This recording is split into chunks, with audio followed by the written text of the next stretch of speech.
Hi, this is That Night, and you are listening to the Fulham Focus podcast.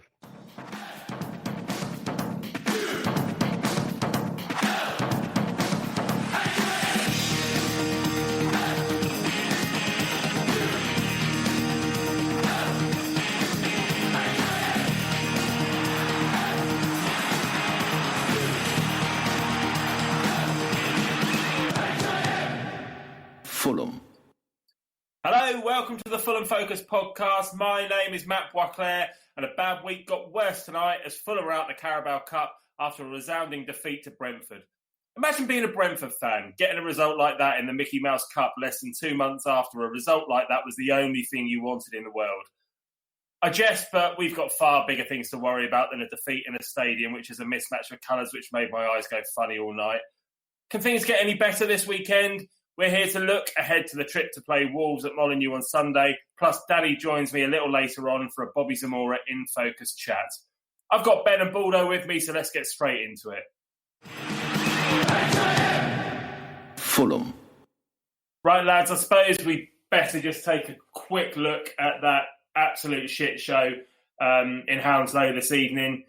Baldwin, give me your thoughts on the 3-0 defeat in the Carabao Cup to Brentford tonight. Well, you said it absolutely perfectly. It's a shit show. You can't really put it any better than that, or more clearly than I did. I think the only real bright spark of the game happened to be Ademola Lookman, who looked, God, there's going to be so many puns on that throughout the season. He looked incredible for the first, for the brief 45 minutes that he was on. And hopefully he's managed to put his way into the starting lineup on Sunday, because he looked like the only one who could really be bothered to be there.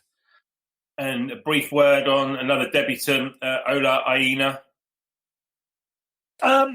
He wasn't exactly the most thrilling of players, was he? He looked okay in bits, but overall, if we're relying on him to solve our right-back issue this season, then we really are going to struggle. Yeah, I didn't think there was much to write home about with him either. Pretty dour debut, if I'm honest. Saw nothing from him that made me think that he's going to be adequate cover for Kenny Tete if Tete's out for any length of time. And Baldo as well, I'm going to come to you on Jean-Michel Seri really quickly. Yeah, just another player that flattered to deceive. I know he got a lot of stick on Twitter and social media and through everything. The main premise of it being, why are we still playing a player who obviously doesn't want to be here? And that's my thoughts as well. He clearly has his mind elsewhere, so why not just end it all, just get rid of him. It's not helping us, it's not helping anyone. All right, and I'm going to come to you, Ben. I know you were kind of had half an eye on it tonight. What were your thoughts on the game, the bits that you saw?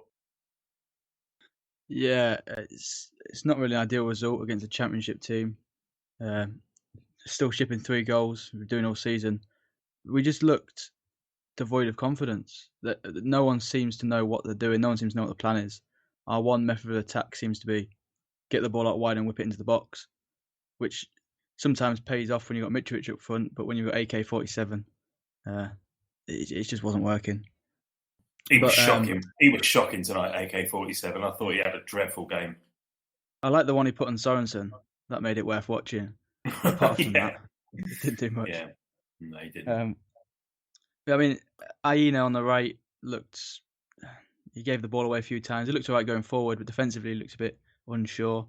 But Lookman looked very good when he came on. Hopefully see some good stuff from him this season. Yeah, well, we crash out the cup then. Poor result against that lot. But as we said a couple of months ago, we've always got Wembley, and Wembley trumps everything. But we do have much bigger problems to solve than going out of the cup, that's for sure. Let's come on to the Premier League then and back to Sunday.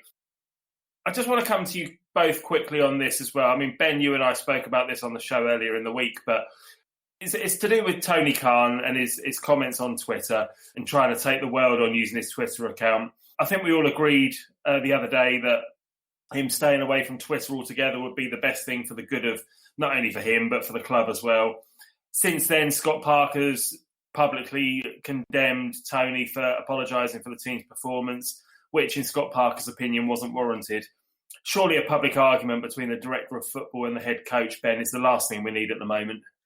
Yeah, you started to think, are the cracks starting to appear? Like Carragher said on Monday Night Football the other night, he was coming out and saying he's a clown, he needs to shut up. And he's starting to think, he's starting to look a bit like a joke, a bit of a joke club. Because you said the other night, Frenchy, the one thing we want to do is compete. All the fans want is for the team to be respectable and to compete. And Scott Parker's basically being told by Tony Khan on Twitter that he's not doing good enough and the team's not good enough. And it's Scott's sort of role to apologise for a bad performance, not Tony Khan's. He doesn't have to come out and apologise for the team. And you just hope that this can be sort of put behind us and they can talk about this in person and get over it. And I hope it doesn't keep coming back to haunt us. I completely agree with you that it's Scott Parker's responsibility to apologise where apologies are necessary for how the team play. Baldo, for you, is this a storm in a teacup or is there something more to it, do you think, to worry about? I think it is slightly worrying, the fact that Parker has decided to keep this in the public eye, as it were. I think this is certainly something that should have been dealt with behind closed doors. I think it should have been I assume Scott Parker has Tony Khan's number. You'd assume it would. But it should have just been a message, a phone conversation happening on, Tuesday morning / afternoon, just saying, what are you doing? Let's just breathe the air. I don't think it's something that really should have been kept in the public eye. We should be doing our best to try and calm the situation down. And that's in the role that we have. That's probably Scott Parker's role. And he should have just kept his mouth shut, but that comes across a bit rude. He just should have, again, just try to calm the situation down, just try and, not mention it at all. I think bringing it out and, adding fuel to the fire just doesn't help anyone. Well, we've spoken about Ademola Lookman already. We signed him on loan from RB Leipzig this week. He played a few times for Everton between 2017 and 2019, but he's not the defender we've been crying out for. We looked shocking at the back again at Brentford. But, it was our second string, arguably, against Brentford. But the real problem is the fact that the first team are playing this way as well. Firstly, what's your initial reaction to the signing? Okay, we saw a bit of him tonight and he looked exciting. And secondly, Baldo, how many defenders do you think that we really need to sign before Monday's deadline? Chances are they're not going to feature on Sunday at Wolves, even if we get them in before then. But we've then got a couple of weeks afterwards, haven't we, where there's an international break to try and bed them in. Yeah, I'll take the first question. Lookman, I've always been we needed to get the centre-back position addressed first before we moved on to any other positions. But if we were to move into any other positions, a winger / forward is probably where we needed to look, because if we aren't going to stop teams scoring against us, then the best we could do is try and do what we did against Leeds in the second game of the season, at least try and get them in a shootout, maybe win games 3-2 rather than losing 3 or 4-0 every week. But look, as I said earlier, it looked good. I was slightly slightly excited by the move, but again, it wasn't a priority, and I won't be happy with that move until everything else falls into place. Realistically, I think we need 2 centre backs. Hector, for whatever reason, just hasn't been able to produce anything of note this season. He was terrible again tonight. Whether or not he's just a case of, he hasn't adjusted to Premier League life the way, Tim Ream and Dennis Adoy didn't adjust last time around. That's probably the case. And even though he was fantastic for us in the Championship, I think until he proves that he can compete at Premier League level, then we need to find someone else who can. So 2 centre-backs will probably be what we'll aim for, although something tells me we're only going to get the 1, just because that's how our luck is at the moment.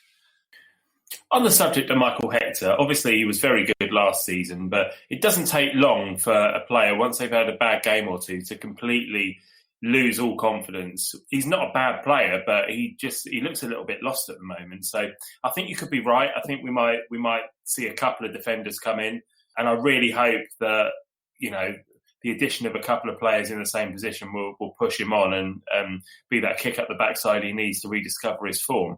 But being untried at this level as he is, is he going to be good enough at this level? I really hope so.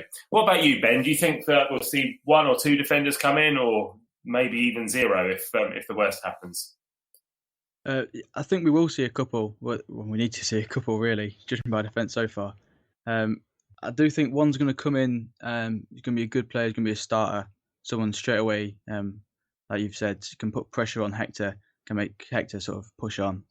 I think we're also going to get someone in. We always seem to do it, sign players who don't seem to have any sort of obvious role. Like last time we had, was it Nordveit we had last time in the Premier League? And he played a few games and disappeared off the face of the earth. And I think we're going to get someone like that again, who will come in, it'll be used as like a left back / centre back, and he'll play one game and he'll disappear again. But the more the better. The more sort of competition we can get at the back, it can't hurt us from what we've seen so far. Yeah, I think so. Well, let's come on to Wolves then. Raul Jimenez, he scored 27 goals in all competitions. Adama Traore grabbed 9 assists, and the pair combined directly for 10 goals, which was the highest combination in the Premier League last season. They'll be pinpointing this game to take 3 points after 2 defeats in a row, firstly at home to Man City, and then last week's 4-0 thrashing away at West Ham. But with our flimsy defence, Baldo, how do we stop this pair? Can we stop them? I think the only way that we can stop them is effectively stop them getting into the box. And it's something that I've been crying out for, probably since the season preview episodes of the podcast, is get some solidity in front of the back four, because it's obvious that they need some help. I think we need to stop looking for attacking players, the likes of Anguissa, who can bring the ball up, and Kearney and Onuma, and just get 2 solid defensive midfielders to shut up shop. The ideal people for that would be Reed and Lamina, but they're both out of action at the moment. We don't know whether or not they're going to be available for Sunday. Hopefully they are. But I think that's what we need. If not, then maybe someone like Stefan Johansson, who did a reasonable job tonight, but nothing spectacular. But just someone in front of the back four that can stop the ball getting into the box at the earliest opportunity. Do you think Stefan Johansson's going to stay? No, I read a couple of weeks ago that I think him and McDonald were basically both up on the chopping block for players who I think we're allowing them to either go on loan or basically free transfers because we can't get rid of them. I will be amazed if Johansson sticks around, because he's probably not going to get any football or much football this season. Especially now we're out the Carabao Cup. Yeah, I doubt he's going to stick around for that one FA Cup third round tie. No. All that much, Winston Bogart style, just play that one game. I doubt we'll do that. So yeah, I would be stunned if Stefan Johansson is still a Fulham player come Monday evening, whenever the window closes. Yeah. What about you, Ben? Have we got any prayer of stopping Raul Jimenez and Adama Traore on Sunday? To be honest, no. I don't think so. I think, like Baldwin said, we've got to look to try and outscore them if we're going to go there and try and beat them. This season, Jimenez has already scored twice, one against Man City and one against Sheffield United, who last season were pretty solid. Jimenez is tall, he's strong, like sort of Mitrovic player, but faster, better with the ball at his feet. Traore's like AK-47, but less of a donkey. He's got a bit of end product to him. And I'm fairly certain I saw an article how he oils his arms up pre-game in baby oil, so players can't grab him. So that's what you're up against. And he's just going to beat our fullbacks every time. Our fullbacks aren't going to keep up with him. He's going to be faster than them. He's going to be better with the ball than them. And we've basically got to mark Jimenez out of the game, I think. Put Hector on him and just say, don't leave his side. Just try and bully him out of the game. But it's going to be tough. It's going to be difficult to try and keep him out. I've never heard that about the baby oil before. That's a fascinating story. Although I heard that you do that to watch Fulham from your sofa, but that's a story for another day. I do it in Sunday League. Yeah. I'm sure you do. Is that why you lose 15-0? Yeah, well, it's not. It doesn't help. It's just a bit of fun. Gives your teammates a laugh, if nothing else. In Nuno Espirito Santo's 3 seasons at the club, Wolves have won the Championship, they've had consecutive 7th place finishes, and they've reached the Europa League quarter-finals. Last season, they had 8 home wins, 7 draws, and just 4 defeats at Molineux, and claimed 27 points from 30 against the bottom 5. Do we realistically have a chance of getting anything from this game, Baldo? And if so, what's the lineup? Who are you going to pick? I'd go for Rodak, Areola, and Magnus Norman. Oh wait, he's gone. But basically, all three goalkeepers that we have at the club, just stick them in goal and hope for the best. Fabry, yeah. Is he? Yeah. Let's have Fabry. Yeah, every single goalkeeper. Let's get Van der Sar out retirement. Stick them all in goal. Just clog up the goal and go for, and hopefully grab a 0-0 from somewhere. That is realistically our best chance. Honestly, though, on the subject of keepers, I would. Yeah, I honestly don't know what the lineup is going to be because the game against Brentford tonight.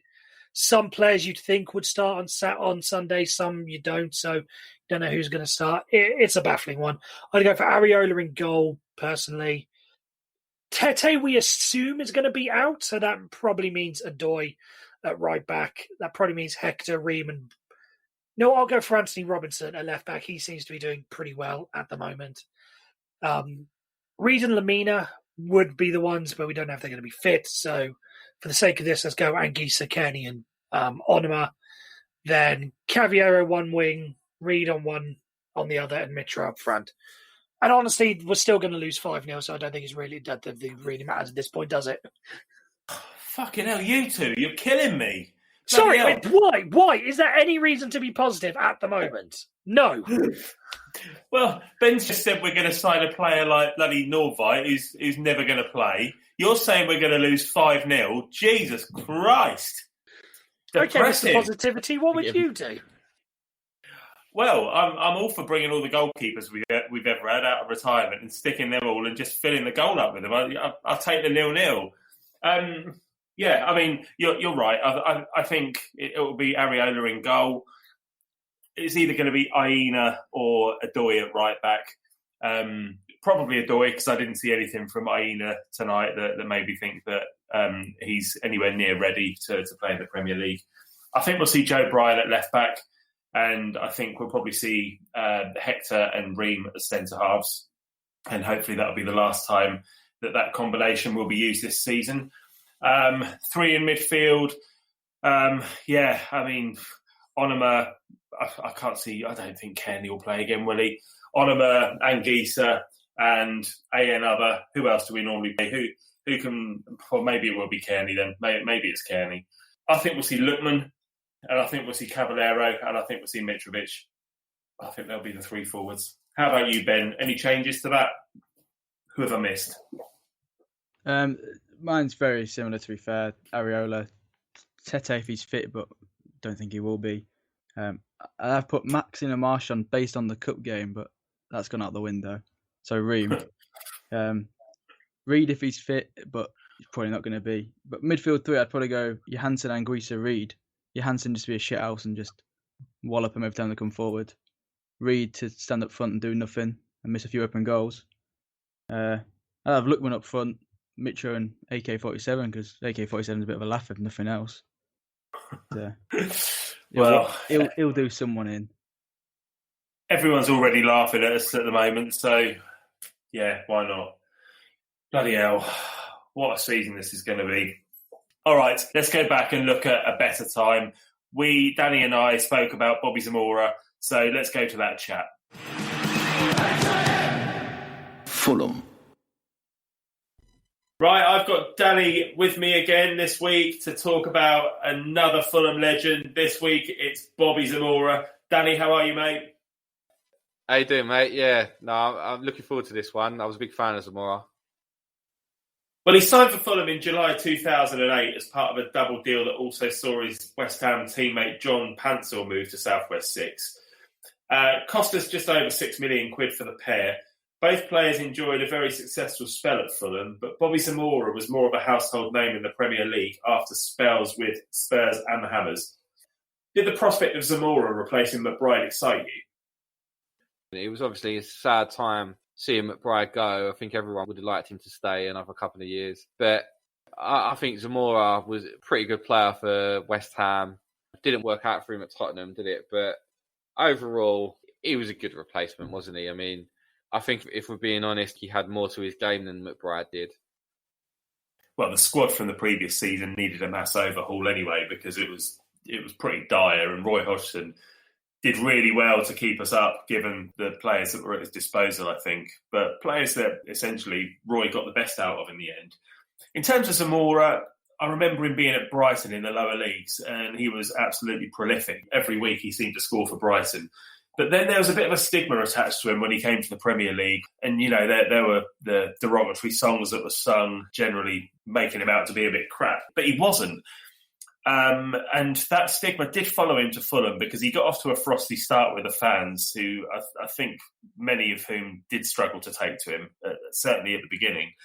Several goals that he scored for us were even tarnished when he used to cup his ear towards the Fulham fans, and we'd then in turn get on his back when he missed chances. What are your memories of that?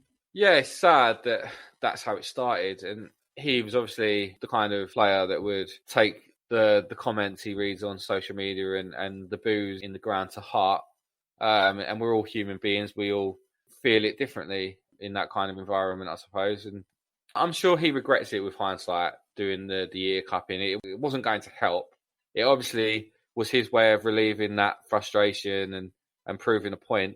But in my opinion, he had every right to be frustrated that we were getting on his back.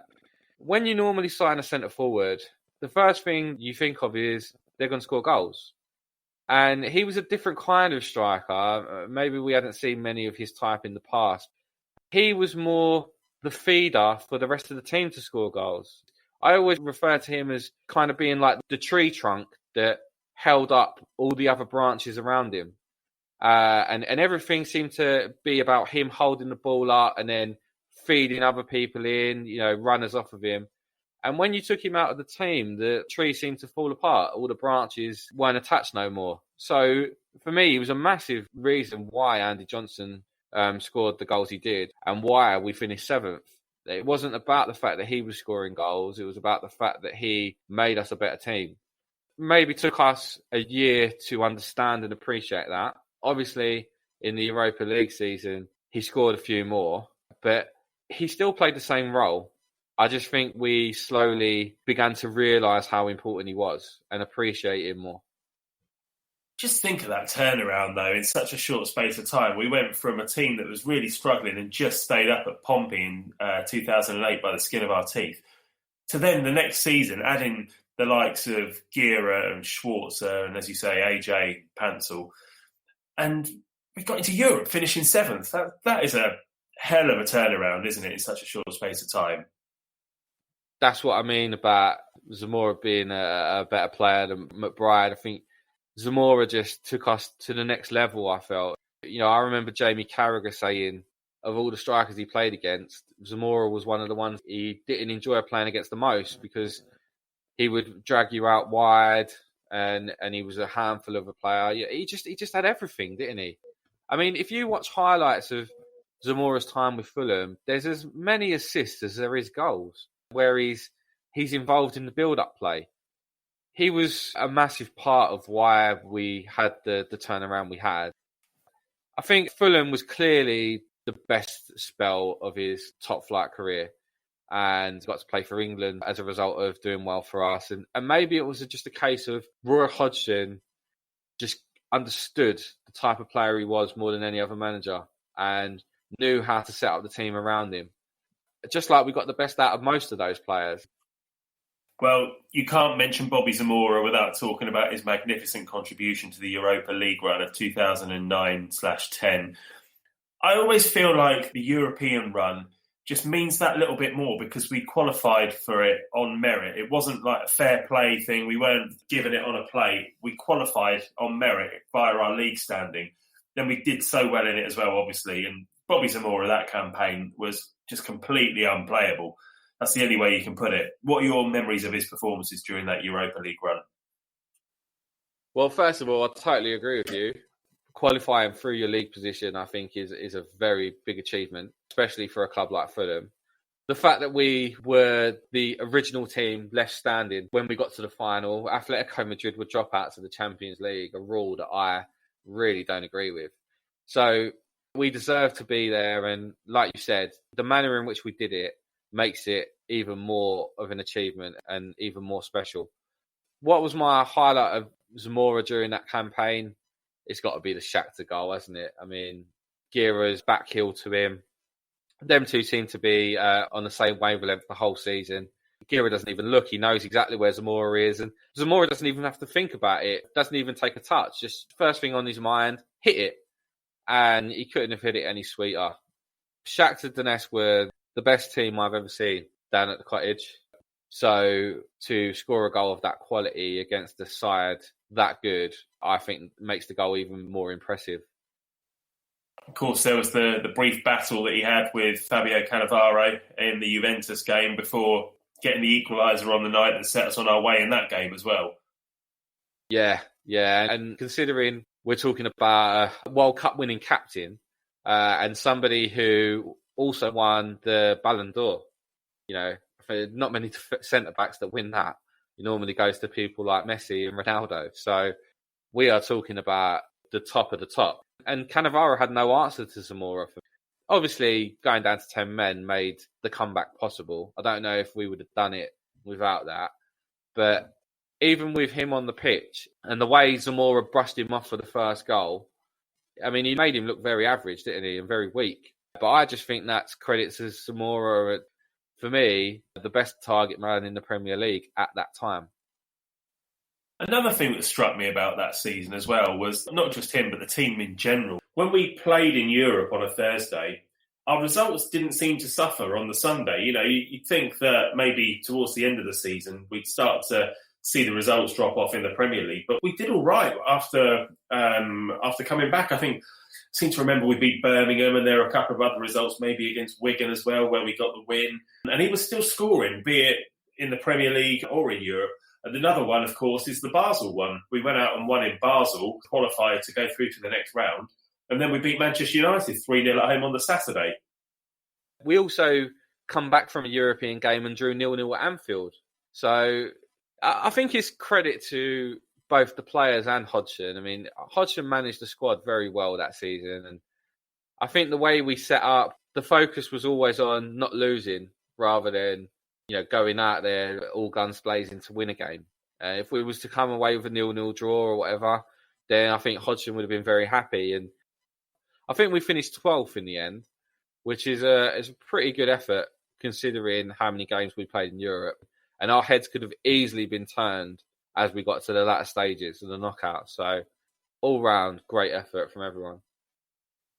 I think anybody would take 12th at any time now, wouldn't they, in the Premier League? Most clubs would take that, especially the ones that are fighting to be not to be relegated. But anyway, I'm going to move on. A playoff final winner for his beloved West Ham to win promotion to the Premier League. An unbelievable campaign to get Fulham to the Europa League final. Then once he left Fulham, another playoff final winner for QPR. It's obviously for him to answer as to what order he puts these achievements in, but how would you rank them? I think, if we're being honest, what was a bigger achievement? Bobby Zamora getting us to a European final or Tom Cairney scoring in a playoff final? Obviously Wembley was a very special day for us, but if we're talking about the achievement, if we're doing it on that basis, then it's not even close.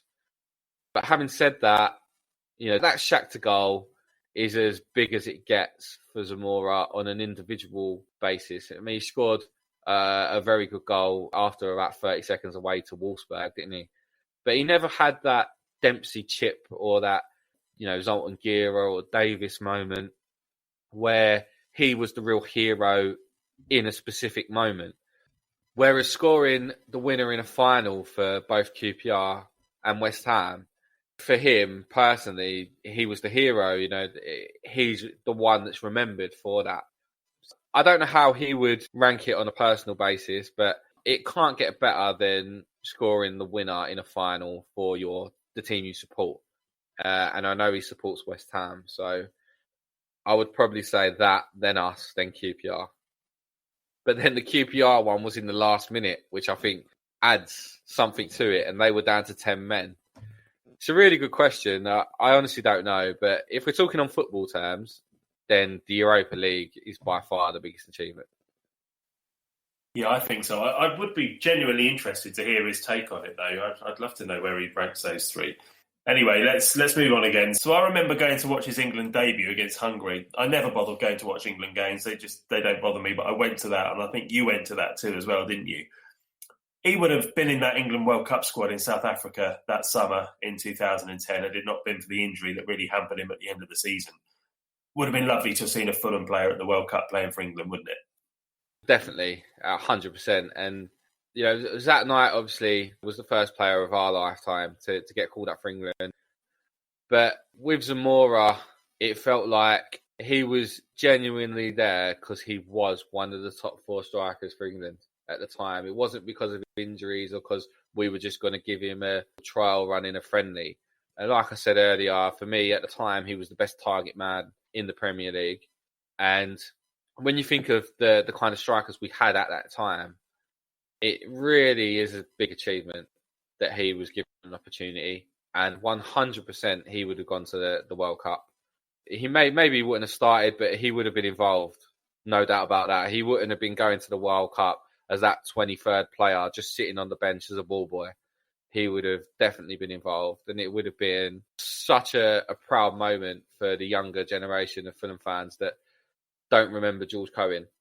Would have been brilliant. But just like with the Europa League final, the only reason we didn't come out on top is because he was injured. And I'm adamant about that. And obviously those injuries caused him to miss out on the World Cup, which is a great shame. I'm like you. I wasn't a big fan of going to watch England games, but it became very clear that he was going to be involved in that Hungary match. And I'd never seen a Fulham player play for England live. So I think it was through Facebook, someone couldn't go. I managed to get tickets. And it was one I'll never forget because, we've seen some right average Fulham teams over the years, haven't we? So to see a Fulham player play for England is a wonderful thing. And hopefully it won't be long till we see the next one. Just reminded me, actually, I sent my ticket to Bobby Zamora from that England game and asked him to sign it and then just never heard anything back. And then 6 months later, it turned up. It completely made my day. I'd just forgotten all about it. I think what made that even more special as well was the fact that we hadn't signed somebody who was in and around the England squad. His performances for Fulham lifted him up to the level where he was considered for England. And after everything that he'd been through with us as well, it was just fantastic. And it's such a shame that it didn't quite work out with him because of injuries in the end. That would have been so nice to have seen him achieve something with England. But hey-ho, them's the breaks, I suppose, aren't they? Well, he did get himself back fit in time for the new season. By this time, Roy Hodgson had left for Liverpool and Mark Hughes had taken over at Fulham. A month into the season, though, and he broke his leg against Wolves. One way or another, his partnership with Andy Johnson never really had much time to develop further after that first prolific season. One of them always seemed to be injured. Really could have been a potent partnership for us for a few years if it had the chance, couldn't it? It would have been a fantastic partnership, I feel, because they were completely different players, but they complemented each other so well. And I think Zamora was just one of those players that he got the best out of Andy Johnson. I think he got the best out of Gira. I just think he was one of those kind of strikers that whoever played with him, he would have upped their game. And it's a shame that we didn't get a chance to see more of it because when we finished 7th, it was a big part down to their partnership. But having said that, I wouldn't go back and change the past because it's unfortunate for Andy Johnson, but Gira Zamora was a pivotal part of what gave us that success in Europe. Yeah, there were some great memories from that period of time. And yeah, I wouldn't change it. Apart from losing in the Europa League final, other than that, I wouldn't change it. Let's come on to your favourite Bobby Zamora goal then. I think it has to be the Shakhtar goal. A lot of his goals were straightforward, typical striker goals. His very first goal for the club against Bolton. I was going to say that one, yeah. At the Putney end. He does a really good turn where he leaves the defender behind, takes a touch and just side foots it into the far right corner. It's a really underrated goal, the skill involved and one that doesn't get shown enough. Just because it was so early on in his Fulham career, but I would pick that one. Yeah, I mean, obviously the Shakhtar one was a superb goal. Also the Wolfsburg one for what it meant, but that Bolton goal, I've always loved that goal, and I really went mad when that went in at the time. It was just a lovely finish. Well, he left to go to QPR in January 2012. I had mixed emotions when he left, as we'd been through a lot with him. With 37 goals in 135 games for the club, where does he rank amongst the greatest Fulham strikers of all time for you? Oh, greatest of all time. Well, for starters, just to break it down, in my lifetime, only Louis Saha's better, in my opinion. I would put him above Mitrovic. I would put him above McBride. If you do the whole history of the club, you've got Ronnie Rook that steals the show pre-World War II, Bedford Jezard, people like Alan Clark and Gordon Davis, of course. In the whole history of the club, I would say probably about 6th or 7th, which I think is no mean feat, considering some of those players played like 400 games for the club, you know, and he only played 135. It's a pretty big achievement. Yeah, I think that's probably fair, actually, because he did it on the biggest stage. And even with Mitrovic, you know, Mitrovic has been superb for Fulham and his attitude's been outstanding to stay with us when we went down. But Bobby Zamora was not only scoring them in the Premier League, but scoring them in Europe as well. And to go on that run to get us to the Europa League final. Without him, we wouldn't have got to that Europa League final. And also, I find Zamora's first touch was just incredible. And Mitrovic is sometimes not quite, you know, on point. He doesn't hold the ball up as effectively as Zamora did. But that's nothing against Mitrovic. I mean, we're talking about Zamora getting us to a European final. I think it's very justified, what we're saying. It's nothing against Mitrovic. He's been a brilliant player for Fulham, as was McBride. But as target men go, Zamora was just an all-round better player than both. Fair enough. Well, let's come on to a rating for Bobby Zamora's career at Fulham then. What would you rate Bobby out of 10? The Europa League final and that run will never be forgotten. Without him, none of it would have been possible. He's got to go down as a Fulham legend for the achievement of the team. And for me, he was arguably the most important player of that team. A 9 out of 10. It's just a shame he wasn't fit for the final.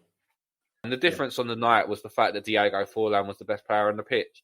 But he was fit and Zamora wasn't. If Zamora had been fit, I think we would have won. And it's a shame it worked out like that. But equally, I think it epitomises how crucial he was. Yeah, 9 out of 10 for me. What would you give him?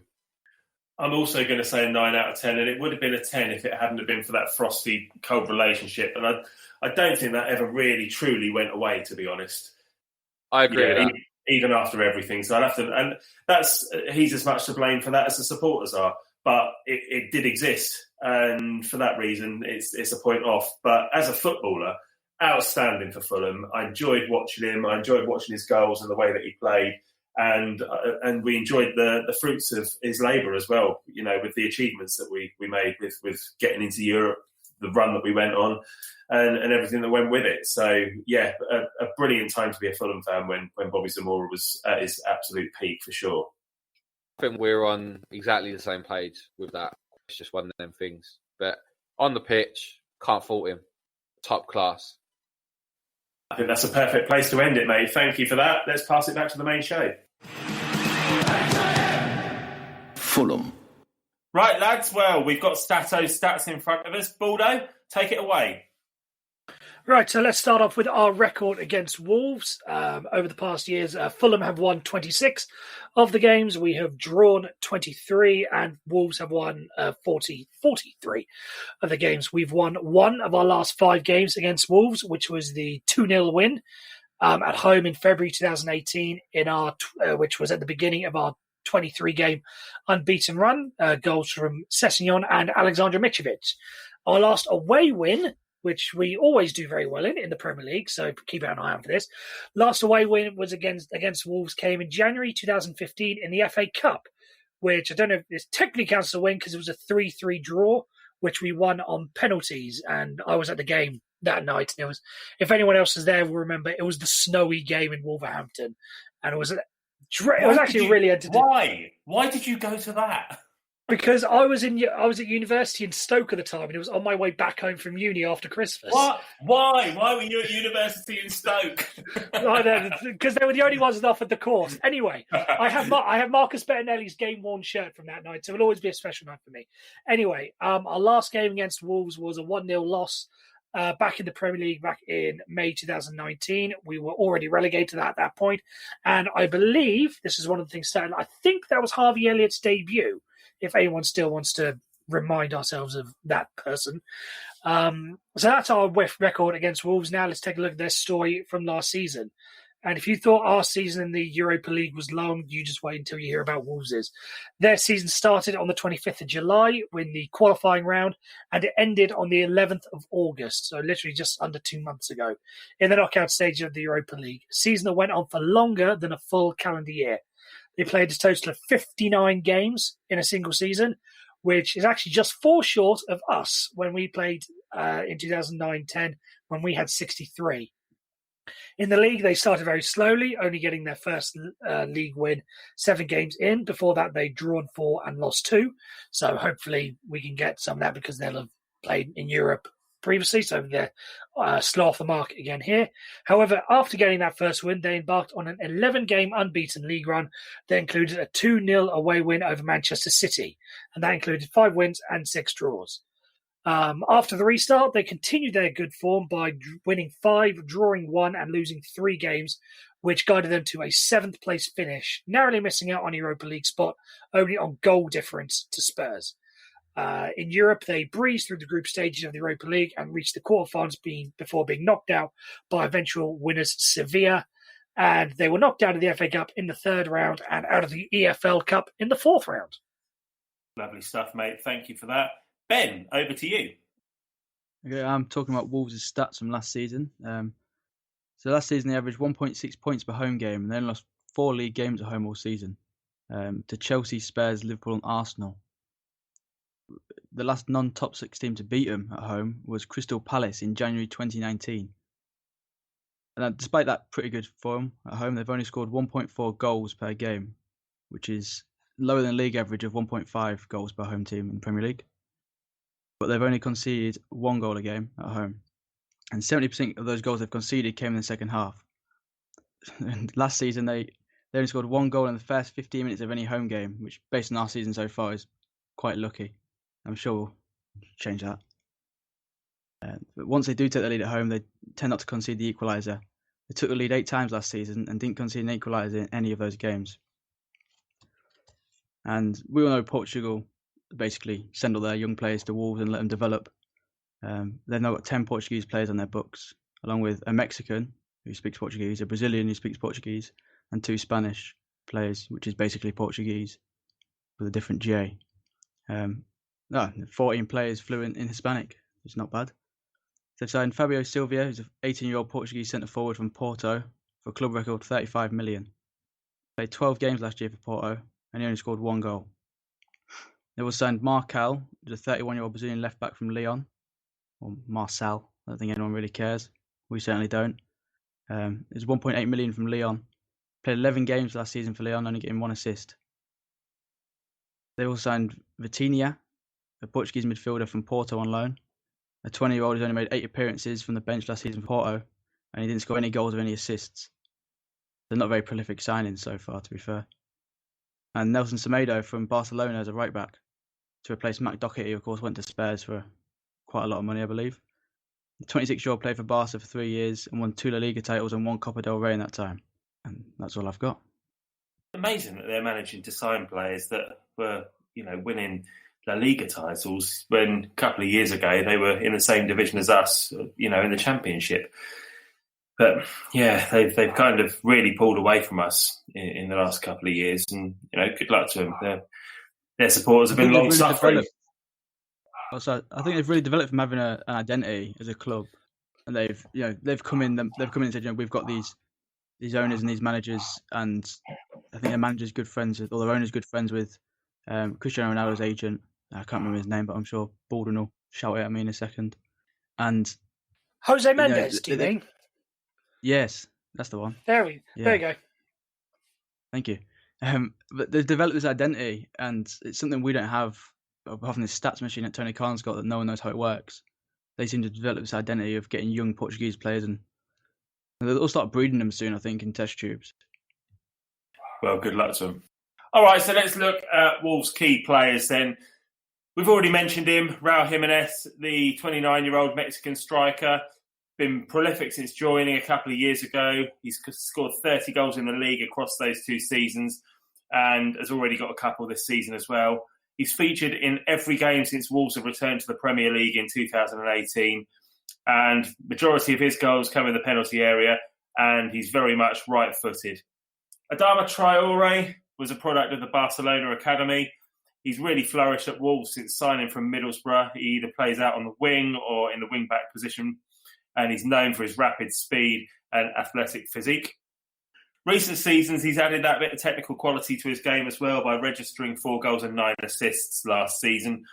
No one in the Premier League had more successful dribbles per game than Traore. He averaged 5 per game last season. Conor Cody, centre-back and captain for Wolves. I remember a time when we signed their centre-back, Richard Stearman, who was one of their better players at the time. And now they've got Conor Cody, who's played 57 games last season in the Premier League and across Europe. Didn't miss a single minute in the Premier League or in Europe last season. Plays in the middle of a back 3. He's got players like Willy Bowley, Roman Saiss or Dendonka either side of him, and very much at the heart of their defence, a big leader. His battle with Mitrovic might be one to watch on Saturday if the ball is up that end of the field for any length of time. Let's hope it is. Then there's Ruben Neves and Raul Moutinho. The midfield duo are the most used pairing at Wolves, either in a 5-2-3 formation or a 5-3-2. Between them, they got 8 assists and 3 goals last season. They're the main engine of the team. Everything goes through them, and nobody plays more passes than them in the team. Moutinho particularly averages 2 key passes per game. So, if that isn't all depressing enough for you, then let's come on to a score prediction. Ben, I'm going to come to you first. How many are we going to lose by? Sorry, what's the score going to be? Positive thinking here. I think we're going to lose 2-1, and that's me being positive. So that is super positive of you, mate. Thanks for that. I'm going to say 3-3. Why not? If West Brom can draw 3-3 with Chelsea, we can draw 3-3 with Wolves. Wolves lost 4-0 last week, for goodness sake. At West Ham are shit. I mean, they're not as bad as us at the moment, but they're not a good side, and they absolutely battered Wolves last week. We could get something out of this. Our fortunes have got to turn at some point, and we will pick up some points this season. So why not a point at Molyneux? Go on, Baldo. Well, I gave my prediction earlier 5-0, and I said that sarcastically, but the more I think about it, the more I think it's more than likely going to be a reality. I'll go with a 3-0, just because we'll concede the standard 3, and I just don't think we'll be able to produce much. I should also probably add, I would have Lookman in my team as well. We discussed it earlier, but he's just so new that he just hasn't properly registered in the team yet. So I'd put him as well, probably in front of Bobby Reid. So yeah, 3-0, Lookman starts. Well, I don't really like to go out on a negative note, so I'm going to leave you with this thought, and that is the thought of Ben oiling himself up, strapping northern lad, sat in front of his TV on Sunday lunchtime, just before he has his roast dinner, sat there with a baby oil, oiling up his arms, ready to watch us get a point at Molyneux. That's it for this week. Thanks, lads, for joining me as ever. Thanks to those of you at home who've stuck with us despite things not going so well on the pitch at the moment. J-Mac will be back on Monday with reaction to the Wolves game before the international break gives us all a little respite. In the meantime, keep your fingers crossed for some defensive reinforcements. Speak to you soon. Cheers.